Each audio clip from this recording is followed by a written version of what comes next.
بسم اللہ الرحمن الرحیم۔ السلام علیکم۔ ایفسیک online support program week 3 A P S Humayun road Rawalpindi میں ہوں ٹیچر فائز عروج، کلاس 1 سبجیکٹ اردو۔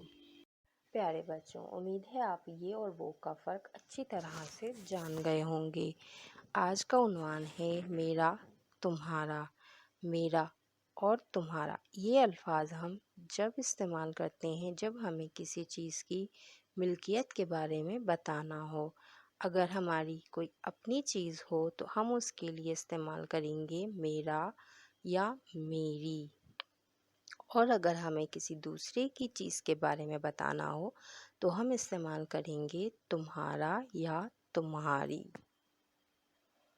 مثال کے طور پر، یہ میرا بستہ ہے، یہ میری کتاب ہے، وہ تمہارا بستہ ہے، وہ تمہاری کتاب ہے۔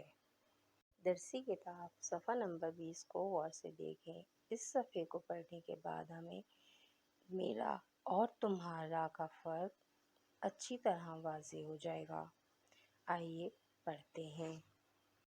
یہ میرا سیب ہے، وہ تمہارا امرود ہے۔ یہ میرا سیب ہے، وہ تمہارا امرود ہے۔ یہ میرا گھر ہے، وہ تمہارا گھر ہے۔ یہ میرا گھر ہے، وہ تمہارا گھر ہے۔ بچوں، اس صفحے کو اچھی طرح ذہن نشین کرنے کے بعد ان دونوں جملوں کی آپ نے لکھائی کرنی ہے۔ تحریری کام کرتے ہوئے خوش خط لکھائی کا خاص خیال رکھا کریں۔